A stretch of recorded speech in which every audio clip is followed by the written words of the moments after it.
So I've made a lot of videos in the past, especially early 2020, about how the government is not coming to help you. They're not coming to save you because health and education and retirement, social security, environment, those are not supposed to be parts of the federal government unless and until there's an amendment. And now those government departments exist only because it's justified theoretically by the necessary and proper clause. Like, this part of government is necessary and proper to carry out the government's aims and maintain civil order and blah blah blah. But now government is messed up so many of those things. Social security is huge and out of control, and they can't plan for the spending of it, and it involves the child support system. The EPA is bought and paid for. Healthcare is controlled by the big pharmaceutical companies. So everything the federal government has been involved in, which is originally rightfully the states or the people's issue to deal with, the federal government has messed it up. So the government's not coming to save you, and we need solutions that aren't political. And that's why we need to turn to things like workplace democracy, which is some people might call, use the word socialism and communism as shorthand for this.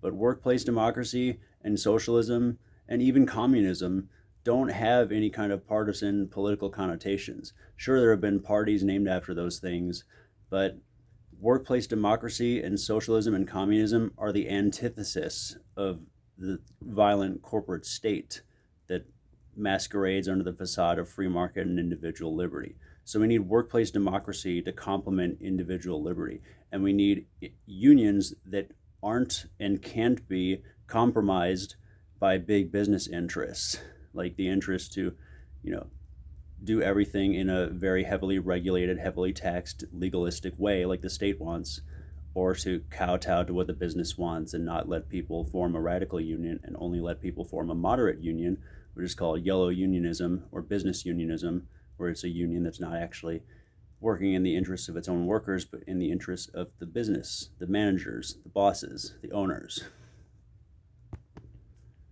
So I explain how people think that socialism is a political ideology, and it's not. It's an economic system. And an economic system can be mismatched. It can be matched with anarchy. It can be matched with statism. It doesn't have to be tethered to a particular political system. Economic systems and political systems aren't the same thing. You can mix and match. Now, communism, people think that's totalitarian, but it's not. People may use totalitarian methods to push it through, but the dictatorship of the proletariat is not actually a dictatorship. It would just be making the bosses and the owners be equal. Like, you can't pay yourself 10 times as much as your lowest paid employee. I mean, people get away with it all the time. In America, it's an average of 625 CEO to average worker or lowest paid worker. I forget the rate, the wage ratio of CEO to average worker. And in Europe, it's like 25 to 1. America is probably higher than 625 to 1 by now. But anyway, there's all kinds of this inequality in the workplace. And if the government is not coming to enforce these regulations on your workplace, then you're shit out of luck unless you turn to workplace democracy. Now, I got to finish a point. Communism it calls for statelessness. It calls for the dissolution of the state. It calls for replacing the current state with the dictatorship of the proletariat, which is just the masses, the people who proliferate, the workers, the people who are not the bourgeoisie, the owners of the factories and workplaces. So the 95% or 99% or whatever, they would replace the state with themselves, so that you have one man, one vote, and a delegate system instead of elected representatives who vote however the hell they feel like it. You'd be able to recall those delegates. They'd work on a delegate principle. They would have to vote the way that the people voted them in tell them to vote. That's the way you have representative democracy, according to Lenin. But politics aside, workplace democracy is where we have to work. And if you want to call that socialism, communism, and associated with a non-political agenda and a stateless agenda, at least in the end, that's what we're talking about. Like, only when the state has been replaced in a revolution and individuals are free to, negotiate with each other on a free basis, on an equal basis, that's how we have mutualist economics and fair and free exchange. Exchange is fair and free at the same time.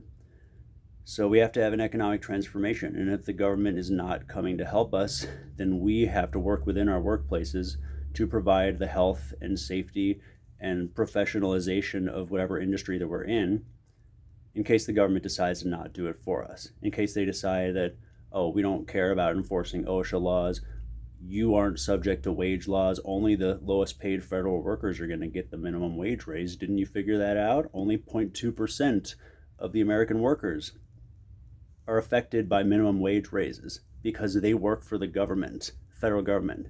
If you don't work for the federal government doesn't determine your wage. If you don't work for the federal government can't give you a raise because you don't work for them, one, and two, because they don't want to, and three, because they want you to believe that you're subject to all these federal benefits when you're only subject to them so that they can actually take your rights away and impose all kinds of taxes and regulations on you. Those regulations aren't there for your safety. The licensing, the monopoly licensing by the state, the regulation of professions by the state, that's not there for your protection. So what you got to do, here's what I'm asking you to do. Look around in your workplace, wherever you work. Think about this. Look for any health or safety hazards and say, should this be reported to OSHA? Should this be reported to my state's Department of Professional and Financial Regulations or whatever your relevant department is in your state? Are there hazards? Like, is there loose insulation? What's the insulation made out of? Is it fiberglass? Is it an old building? Is there asbestos? And are there rodent or bird infestations in your workplace? Document these offenses. The sooner your employer knows about it, the sooner they are liable for any ill effects which come from a hazard that they know about and didn't do anything about. So you take pictures of everything you can in the workplace, insulation sticking out, and you send pictures of it to every one of your coworkers. Make yourself a little pamphlet. Let them know what kind of shit the bosses are trying to pull on you. Loose towels out that they won't clean up. Furniture and a mattress in a security company's garage. A mattress. Why is this here? Are all the posters advising the workers of their legal rights hung up in a clearly visible space like this workplace's is? Partially. Minimum wage information. So we got to go through workplace democracy. We got to unionize our workplaces like the people at Starbucks and Amazon and other companies are starting to do. Union participation is at like a historic low or near historic low is 7 to 10%, or at least it was a few years ago. We got to get that way back up. It was like 50 to 60% back in the 1950s or something. We need more unions. We need unions that aren't and can't be corrupted by the government or by the interests of big business and yellow unionism and business unionism. You need to represent the interests of actual workers. Any two people can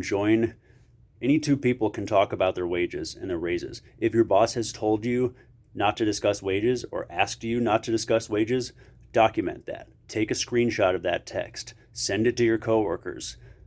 Keep it for your records if you're not ready to send it. Build up evidence of abuses at the workplace, of them neglecting the law, telling you to do things that you know to be illegal, denying you breaks, exposing you to health hazards. There's all kinds of things you can think about. Problems related to your specific industry. If the state tells you that you have to do your job in a certain way and your boss tells you otherwise, then your boss should be arrested. But he's not going to be, so you need a union. Now, once you've engaged in a two-person conversation about your wages, which you have the right to do under executive orders signed by Barack Obama and Lyndon Baines Johnson, not that they're great guys, but that's what we have to work with. Your boss can't tell you not to discuss your wages. That's legally, federally protected, concerted activity. These are the benefits that you're supposedly entitled to from the federal government just because you work somewhere in the United States. You may not qualify, but really you have to be insistent that I've engaged in federally protected, concerted activity in the workplace to discuss my wages with another employee. Therefore, we have the foundation and basis of a union. Therefore, you can't fire me. I'm union. And if you try to fire me for trying to form a union, that's retaliation, and that's illegal.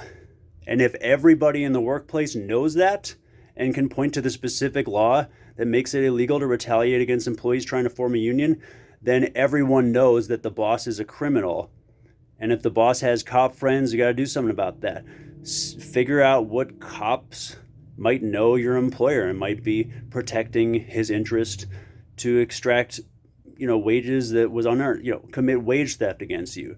$19 billion of wage theft every year in America completely dwarfs the kind of burglaries and thefts that I and my security company am trying to stop theoretically by sitting around, sitting in patrol cars, sitting in office buildings. So why are we letting our bosses commit all this wage theft from us that totally dwarfs the amount of theft that we're trying to prevent in our security company? Here's what I want you to do. I want you to think about what your industry needs.